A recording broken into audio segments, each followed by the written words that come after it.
Anisha is wrapping all the market action for us. Anisha?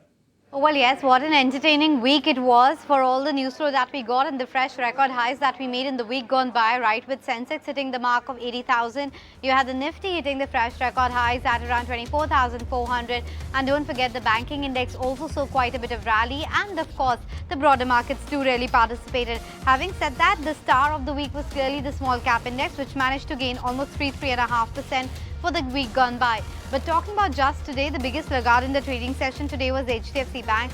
That stock was down almost 4.5% by the end of the trading session on account of a miss coming in on a Q1 earnings. But that got negated by the big push that we have seen on Reliance Industries today.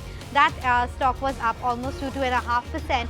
Especially given the reports of Jio IPO around the corner, so that stock saw quite a bit of fillip. You also had defense names seeing quite a bit of participation today, so a BML, a Data Patterns, MTAR Tech, Cochin Shipyard, RVNL for that matter, and the entire PSU basket, to be honest, was fairly active. In fact, sales from the metals pack also saw quite a bit of traction, and then you had ONGC, which is up a good 3 to 4%.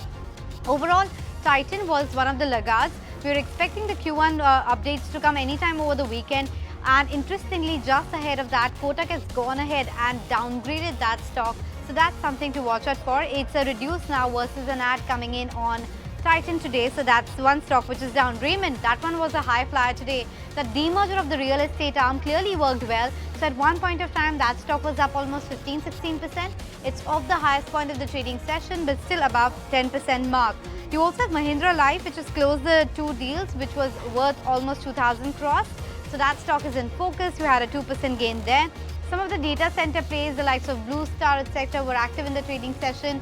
A smaller stock called Black Box 2 was in focus. So some of these stocks managed to end with decent amount of gains. Second day on the trot, Kaya was one stock which was in focus. That partnership with Marico has definitely worked its wonders on that one. You also had QSR Space, which was buzzing around. So our Restaurant Brands Asia, which saw a large trade today, even Westlife for that matter. These were some of the stocks that we were tracking.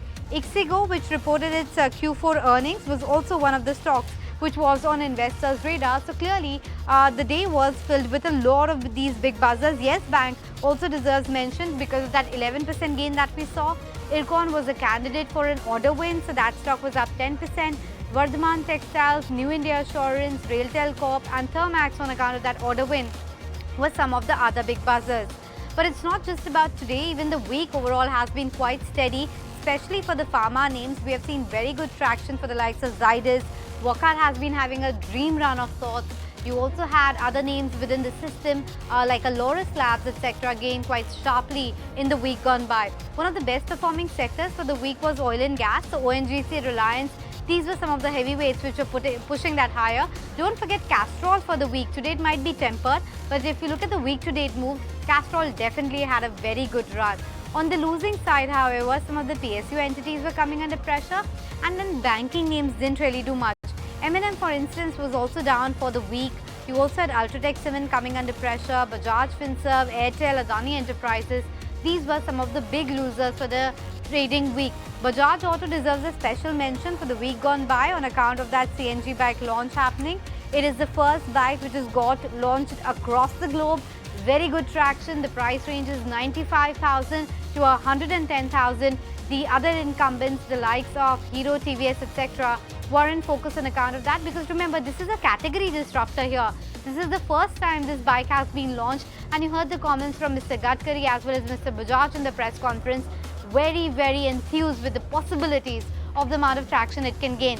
So overall, that was the trading action and the trading week. 24,300 scaled as far as Nifty is concerned, and the Sensex too above the 80,000 mark. Next week is also going to be fairly important. Stay tuned to 18 Hour to track as to which are the big events and what happens in the coming week. If you like this video, then like, share and subscribe to 18 Now.